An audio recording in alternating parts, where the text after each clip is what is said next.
Então, galerinha, agora nós vamos fazer uma breve revisão, que foi muita coisa, né? Muita informação sobre o carbono, cadeia carbônica, fórmulas, enfim, né, professor? E aí a gente faz essa revisão e depois vocês vão lá e fazem a atividade de sala de aula, combinado? Então vamos lá para a nossa revisão da primeira aula de Química Orgânica. Gente, nós estamos aqui na introdução ao estudo da Química Orgânica e aí esse estudo introdutório, ele parte do conceito do que é a Química Orgânica e o destaque aqui nesse ponto é para o átomo de carbono, né? Hoje esse conceito é muito consolidado dentro da ciência, que a química orgânica, ela é uma química que estuda a composição e as propriedades dos átomos, dos compostos, perdão, que apresentam o carbono como o principal elemento químico. Por que o principal elemento químico? Porque é o carbono e a sua facilidade de se ligar a outros átomos de carbono que vai formar o que a gente chama de esqueleto, para que outros elementos liguem-se a ele e formem toda a estrutura dos compostos orgânicos. Antigamente, como o professor Almeida comentou e falou muito bem dito, acreditava-se que química orgânica e os compostos orgânicos sempre seriam compostos que derivavam de organismos, né? Então a química orgânica ela era dita como a química da vida, aquela coisa toda. Depois da síntese da ureia, que observou-se que pode-se obter compostos orgânicos a partir de compostos inorgânicos, mudou-se esse conceito. Dentro do estudo da química orgânica, observou-se que essas características do átomo de carbono é que vai fornecer a imensa diversidade de compostos orgânicos que nós temos. Então ficou aqui estabelecido o que nós chamamos de postulados de Kekulé. Então ele diz que os átomos de carbono são tetravalentes, tem 4 valências ali para realizar ligações, ou seja, eles podem estar fazendo 4 ligações covalentes. Você não vai ver carbono nas nossas estruturas em canto nenhum com menos de 4 ligações, nem com mais de 4 ligações. Outro postulado, né? Os átomos de carbono podem formar 1, 2 ou 3 ligações com o mesmo átomo de carbono, né? E aí a gente viu os exemplos. Essas ligações, elas são denominadas como ligação do tipo simples, ligação do tipo dupla ou ainda ligação tripla, respectivamente. Os átomos de carbono podem se ligar a outros átomos como hidrogênio, oxigênio, nitrogênio, o enxofre, cloro, entre outros, e formar outros grupos de compostos orgânicos. E ainda nós temos que os átomos de carbono apresentam a capacidade de se unir formando cadeias, e nós vimos alguns desses exemplos dessas cadeias. Então, por que a gente estuda o átomo de carbono quando a gente fala da química orgânica? Porque são todas essas propriedades que ele apresenta que dá essa diversificação de compostos orgânicos que a gente conhece. E só para frisar, gente, quando a gente fala de ligação entre átomos de carbono, você pode ver estruturas que vão apresentar somente ligações simples, que a gente fala até de estruturas saturadas. Mas nós vamos ter as estruturas que vão apresentar ligações duplas ou triplas. E aí, quando essas ligações duplas ou triplas ocorrerem entre os átomos de carbono, nós vamos dizer que aquela estrutura ali, ela é insaturada. E aí a gente tem ligação dupla que pode ocorrer entre o carbono e o oxigênio, formando a carbonila. As ligações triplas podem ocorrer entre carbono e carbono e também entre o carbono e nitrogênio. Sempre vai estar focada em saciar a necessidade do átomo de carbono em realizar as 4 ligações. E agora, que tal, hein? Olha aí, a professora Sabrina fez uma revisão exemplar, muito bem detalhada agora, que com certeza algumas dúvidas que houve durante a explanação do conteúdo que eu ministrei, a professora Sabrina esclareceu algum detalhe. E aí, neste momento, a gente deseja a você o quê? Aquela boa sorte na atividade e que já voltaremos para os comentários necessários de cada questão. Vamos lá, boa sorte para você.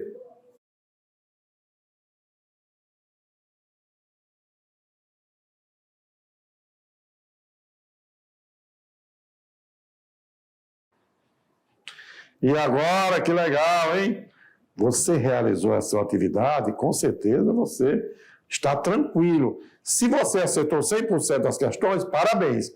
Mas pode ser que em alguma questão, né, professora Sabrina, o aluno pode ter ficado com dúvida. Será que eu acertei? Será que eu errei? E agora, como é que eu vou entender qual seria a resposta correta? Não é para isso que nós fazemos o comentário? É isso mesmo. Por isso que a gente tem esse momento que a gente chama de tirando dúvidas. E se liga aí agora. Vamos lá, então? Olha aí, no Tirando Dúvidas, a primeira questão. A questão número 1 dessa atividade diz o seguinte. Segundo Benzelius, o cientista, os compostos orgânicos eram produzidos a partir de uma força vital que era característica dos organismos vivos. Lembra que nós falamos isso? Então, se era de organismos vivos, então isso era caracterizado a força vital com relação aos conhecimentos estabelecidos pelo cientista Benzelius. O que impossibilitava a síntese dos mesmos? Agora, através da síntese da ureia, atualmente a química orgânica é definida como? Aí vem, será que está na letra A? A química orgânica é a química dos organismos vivos? Você viu lá, hein? A teoria de força vital, isso aqui já era. Então, está fora de cogitação.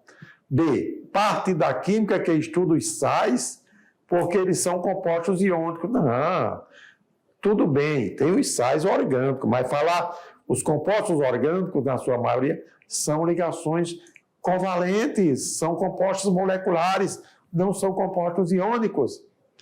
Letra C, a química que estuda os compostos gasosos, porque eles são compostos covalentes. Letra B, a química dos micro-organismos. Calma. Então, na letra C, a química que estuda os compostos gasosos, não. Na química orgânica, nós temos substância no estado líquido, no estado sólido e no estado gasoso. A química dos micro-organismos, não somente isso. E na letra E, a química orgânica é definida como a química que estuda a composição e as propriedades dos compostos que apresentam o carbono como elemento químico principal. Você sabe que nos compostos orgânicos pode apresentar outros elementos químicos, mas o carbono é o elemento químico principal. Então, a partir da síntese da ureia, estabeleceu-se que aquele sal inorgânico, cianato de amônio, produziu um sal orgânico, que é a ureia. Então, daí por quê?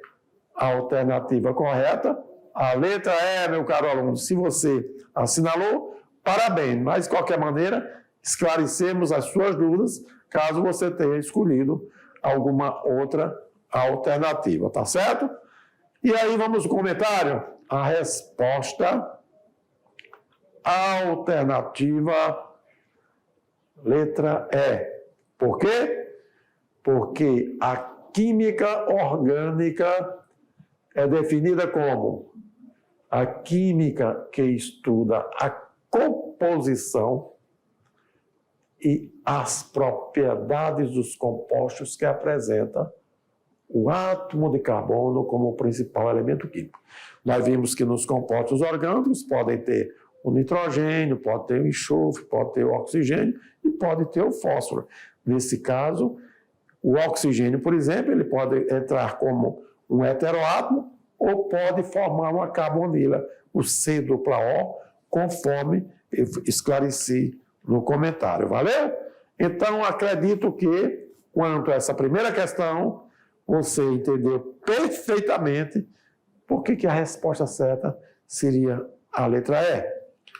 Assim sendo, agora, olha aí, vamos para a questão número 2. E aqui, nessa questão do número 2, você tem uma fórmula, né, condensada, digamos assim, de um composto. Lembrando que o átomo de carbono entre si, ele pode fazer o quê? Ligação simples, ligação dupla ou ligação tripla. E com o nitrogênio? com o nitrogênio, ele faz 3 ligações. Então, com relação ao enunciado da questão, tá? Na fórmula que você está observando, X e Y representam, respectivamente, ligações. Será que na letra A está certa, onde o X é ligação simples e o Y é ligação dupla? Será que o certo é a letra B, onde o X caracteriza uma ligação dupla e o Y uma dupla também? Na letra C, será que o X representa uma tripla ligação entre os carbonos e o Y uma ligação simples entre carbono e nitrogênio?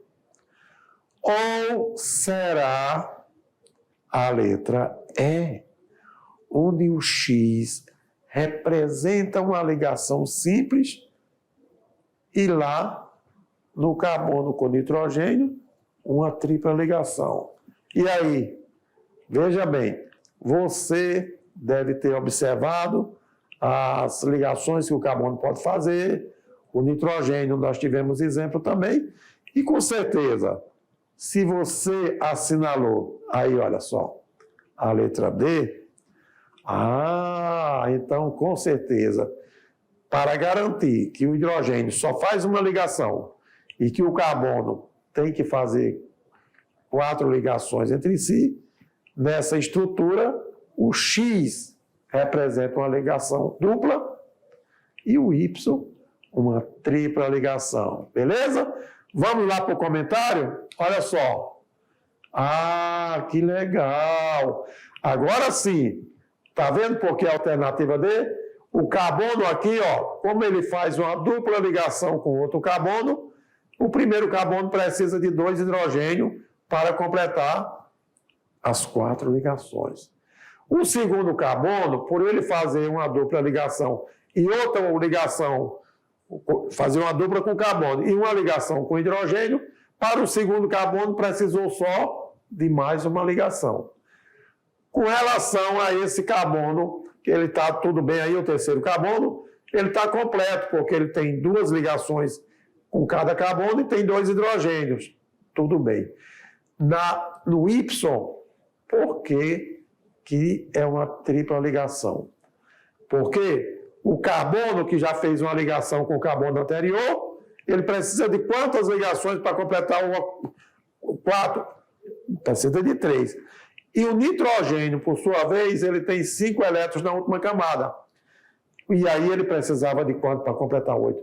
3 elétrons. Daí a justificativa de que o X no composto representou uma ligação dupla e o Y uma tripla ligação. Foi isso mesmo, professora Sabrina? Isso mesmo. E aí você fique atento a esse tipo de questão, galerinha, porque você sempre vai partir das ligações que o carbono já tem. Se esse cara tivesse essa representação aqui, e aí viesse o X, e esse cara tivesse 2 hidrogênios, já não caberia a dupla, porque ele teria já 3 ligações, precisaria de mais uma, e esse cara aqui, que já tem 2 hidrogênios, precisaria de uma ligação com esse carbono e mais uma com o carbono da frente. Então, a estrutura que você já tem é que vai dizer para você quais são as ligações que estão faltando aí entre os carbonos e, no caso, o carbono com o nitrogênio. Perfeitamente. Então, olha só, esperamos que o comentário sobre esta segunda questão tenha esclarecido algumas dúvidas que você obteve na hora de representar o composto. Tudo bem? Vamos partir agora, porque ainda tem mais uma questão para o comentário. E aí, se liga no Enem. Desta forma, terceira questão. E aí voltamos para os postulados de Kekulé, né? Considerando o primeiro postulado de Kekulé sobre o átomo de carbono, podemos afirmar que... E agora? Será que o que é realmente verdadeiro com relação ao primeiro postulado de Kekulé? Letra A. O carbono faz 5 ligações covalentes com outros átomos. Isso é possível? Bom, o carbono tem 4 ligações, 4 elétrons na última camada. Então, a letra A gente já descartou, né? B, o carbono é tetravalente porque apresenta 4 elétrons na última camada. Então, aquilo que eu falei, tetra, 4. Valente é o poder de combinação dos elétrons para que o átomo garanta a sua estabilidade. C, o átomo de carbono apresenta 6 elétrons na camada de valência. Aí, assim também é demais, né? Você já sabe que isso não é possível. Letra D, o átomo de carbono só faz ligações simples entre si. E aí? Vocês viram, a professora Sabrina falou, devido à diversidade, ou seja, a grande quantidade de compostos orgânicos que se pode obter a partir do carbono. Por quê? Porque o carbono pode fazer ligações simples, pode fazer ligações duplas, ou pode fazer ligações triplas. Então, essa letra D está fora de cogitação, porque o carbono não só faz ligações simples, né? E a letra E? As ligações que o átomo de carbono faz, são diferentes entre si. Olha aí, nós vimos que os átomos podem estar em qualquer posição no composto, porém as ligações são iguais. Então, não sofre variação. Sendo assim, quando você aí na sala de aula, concentrado, meu aluno, você for responder a questão, tenho certeza que você, assinalou que a resposta correta seria a letra B, onde diz que o carbono é tetravalente porque apresenta 4 elétrons na camada de valência. E os demais colegas e os alunos que conseguiram e não colocar a letra B, não tem problema. O que significa a nossa aula? O objetivo é você esclarecer, porque você está fazendo uma atividade de sala, é um exercício, é um aprendizado.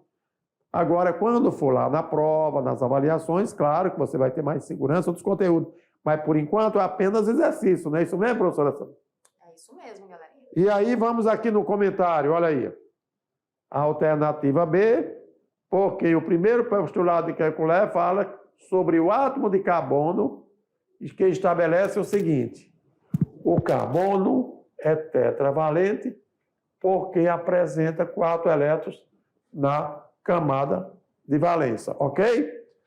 E aí, olha só, aqui o carbono, número atômico 6, significa dizer que ele tem 6 prótons, que ele tem 6 elétrons. E aí, quando faz a distribuição eletrônica, na primeira camada é a camada K, 2 elétrons. E aí, na camada K, 4. Então, se fosse 1 elétron na outra camada, seria o quê? Monovalente. Se fosse 2 elétrons na última camada, seria bivalente.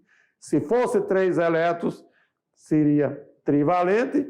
E se fosse 4 elétrons, como é exatamente o que acontece, nós temos aí a tetravalência.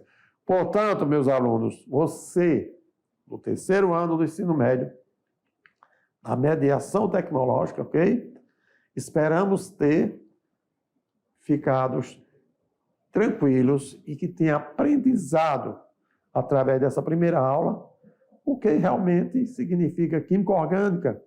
Por que a prioridade sobre os átomos de carbono? Porque muitos compostos orgânicos são formados, quando na realidade na química orgânica são poucos os compostos que se obtêm em relação à química orgânica. Por quê? Porque os átomos dos elementos químicos diferentes do carbono, eles têm limitações em formar compostos, em formar ligações. O carbono não. O carbono ele pode fazer ligações simples, ligações triplas, duplas, e aí gerando o que chamamos de cadeia carbônica, que são as sequências de átomos de carbono, ok? E assim, olha, agradecemos a sua participação nessa aula e fique ligado, porque teremos mais aula de química orgânica pela frente. Valeu? Um grande abraço!